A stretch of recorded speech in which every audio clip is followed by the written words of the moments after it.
Graça e paz, novamente na sequência do Seminário de Libertação, dentro do nosso programa de Momentos de Libertação e Cura.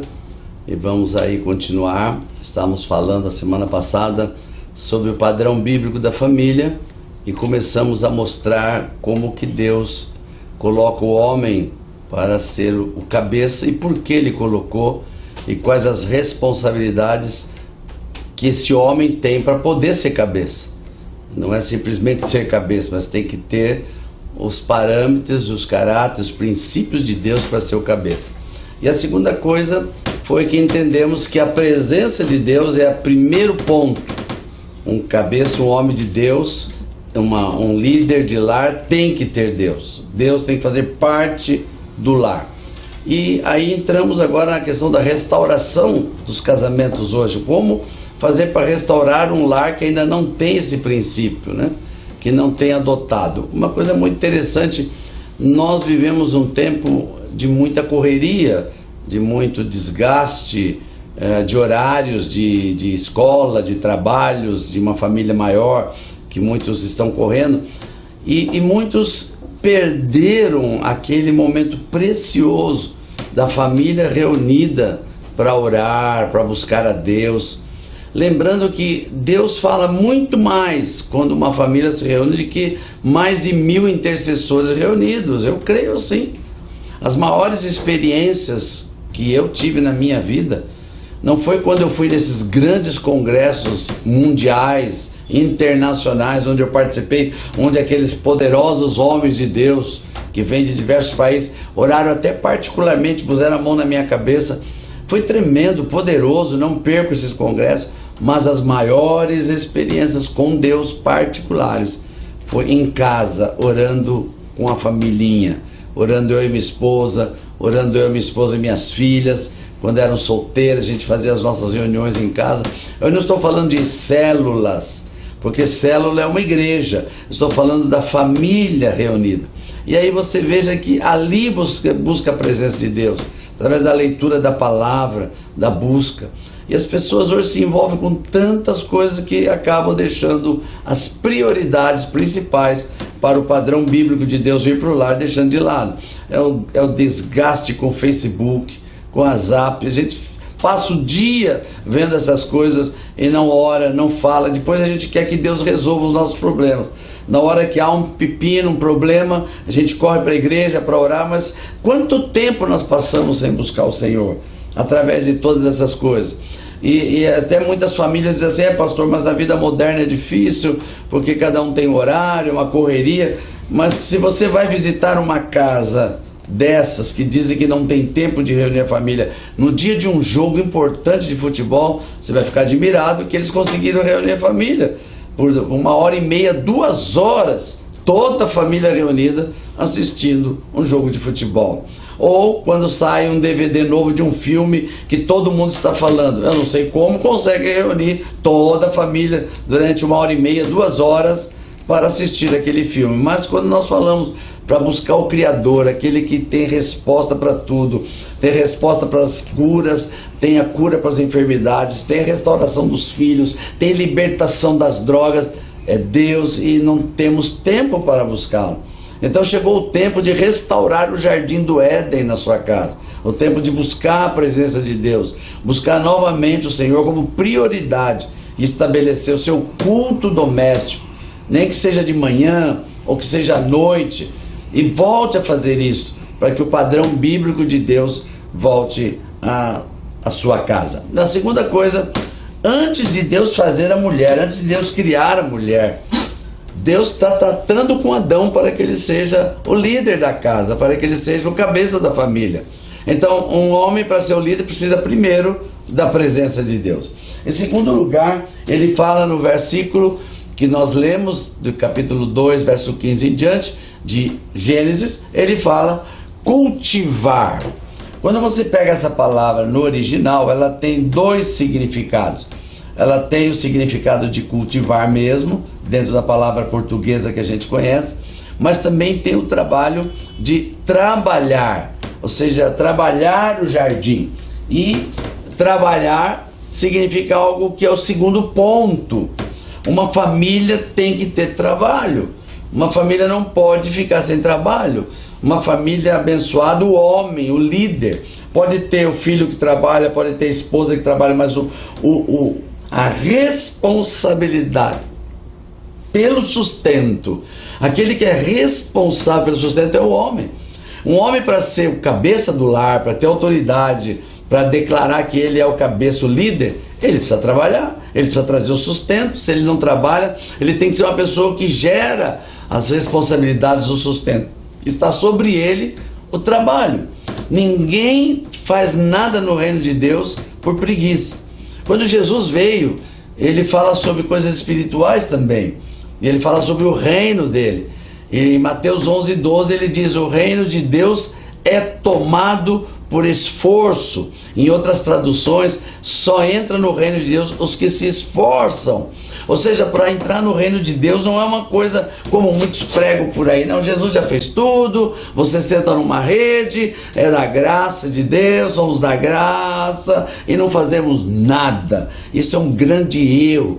Jesus disse: só entra no reino o que se esforça. Ele também disse uma coisa muito interessante, Jesus: o meu Pai, falando de Deus, o meu Pai trabalha até agora e eu trabalho também. Trabalho foi feito para ser dignificado, trabalho foi feito para trazer o sustento para casa. E essa responsabilidade do marido, do cabeça, mesmo que a esposa trabalhe, mesmo que os filhos trabalhem, a responsabilidade é dele. E isso faz parte do tratamento, daquilo que Deus está tratando Adão antes de dar uma mulher para ele. Eva ainda não tinha sido criada. E Deus já disse para Adão: primeiro, a minha presença; segundo, trabalho. É importante esse trabalho no reino de Deus. No reino de Deus não tem lugar para vagabundo. No reino de Deus não tem lugar para preguiçoso. O reino de Deus, o padrão bíblico da família de Deus, é um lugar de pessoas que trabalham, que dão duro, que mostram que estão desejosas de ter o melhor de Deus no seu lar, de suprir as necessidades da sua casa. E aí a gente vê. Por isso eu gosto de dar sempre os conselhos às moças que ainda não casaram e desejam casar. Se você está namorando alguém, está pensando em casar com essa pessoa não tem trabalho, essa pessoa não trabalha, não estuda, pula fora. Porque sabe o que vai acontecer quando casar? Você que vai trabalhar e ele vai ficar em casa assistindo televisão, assistindo um monte de coisa enquanto você trabalha. Porque se ele não trabalha agora, não é depois que ele vai trabalhar. Pula fora. E a segunda coisa do verbo cultivar é a própria palavra cultivar. Cultivar é algo muito interessante. Ele está falando de um jardim. Um jardim precisa ser cultivado, senão as plantas morrem, senão as plantas não vão para frente. Precisa alguém para cultivar. Deus fez o jardim e entregou para o homem cultivar. Ele está falando que uma família, um líder, um homem na casa, ele é uma pessoa que tem que cultivar o seu jardim. É ele que vai dar vida ao jardim, ele que vai regar, ele que vai trazer a semente, ele que vai adubar. Em outras palavras, eu estou falando isso de maneira figurada para que você entenda que o líder, o cabeça da casa, é um homem que tem que ter essas responsabilidades de cultivar. Eu gosto de um exemplo muito interessante, que é quando nós falamos de cultivar, é alguém que está semeando na vida de alguém. Então tem muita gente cobradora dentro de casa, mas o reino de Deus, o padrão bíblico da família, não foi feito de cobradores. O padrão bíblico de Deus foi feito de semeadores. O que significa isso? Maridos, se você quer algo da sua esposa, primeiro semeia na vida dela. Esposa, você quer algo do seu marido? Primeiro semeia na vida dele. Pai, vocês querem algo dos seus filhos? Semeia primeiro na vida deles. Filhos, vocês querem alguma coisa dos seus pais? Primeiro semeia na vida deles. O que nós vemos é cobrança, cobrador. E ninguém gosta de cobrador. Cobrador é coisa terrível, dá trauma. Quando você fica devendo para alguém algum dinheiro e tem um cobrador que te liga toda hora, que te passa uma informação, fica atrás de você, você começa a ficar traumatizado com aquilo. Imagina você chegar em casa e toda vez encontra um cobrador, ou uma cobradora, ou um monte de cobradores. É impossível viver numa casa assim. Então Deus está ensinando lá no passado, lá no princípio, que um homem que vai ser o cabeça da casa, este homem que vai ensinar a família, antes de ter uma família, antes de se casar, antes de ter uma esposa, ele tem que treinar neste homem, que ele tem que ser um cultivador, alguém que gosta de cultivar. E há coisas que você cultiva sempre, não tem idade de casamento, não tem tempo de casamento, tem pequenas coisas que a gente nunca pode esquecer, que agradam alguém. Por exemplo, uma coisa muito interessante, é um costume meu, há tantos anos eu não perdi isso, até hoje, 48 anos de casado, eu sempre abro a porta da minha esposa do carro primeiro para ela, sempre. Eu abro a porta para ela entrar primeiro, porque Deus me deu ela, a família dela me deu ela, para que eu cuide dela, para que eu cultive, para que ela seja aquilo que eu quero que ela seja. Então eu tenho que cultivá-la. Presentes, né? Quando a gente namora, lua de mel, você dá tantos presentes, depois casa não dá mais, né? Isso é cultivar, semear alguma coisa gostosa, um presente para os filhos, um presente para a esposa um presentinho para o marido, os filhos presente para os pais. É uma casa que um cultiva o outro, e ao cultivar você ganha crédito, e ao ganhar crédito você não vai precisar cobrar ninguém, as coisas vêm normalmente. Então Deus está ensinando que o princípio bíblico de família começa com o homem, que é o cabeça, o Adão. Ele primeiro tem que ter a presença de Deus, falamos isso na semana passada, e agora estamos falando sobre cultivar, trabalhar e semear. Algo poderoso que você precisa aprender em coisas mais simples possíveis. Agrade alguém, e essa pessoa se agradará de você. A casa é igualzinho, marido e mulher, pais e filhos, filhos e pais, tudo debaixo de cultivar. Aprenda a fazer essas coisas tão pequenas, né? Você veja, detalhes tão pequenos. Por exemplo, de manhã, quando levantamos, o primeiro que escova os dentes põe a pasta na escova do segundo. Então, se sou eu que escovo o primeiro, eu ponho a pasta para minha esposa quando ela levantar. Se ela levanta primeiro, ela põe a pasta para mim. E isso é uma coisa tão simples, tão boba, não é? Mas faz um segredo, porque um está cultivando o outro logo de manhã, logo cedo.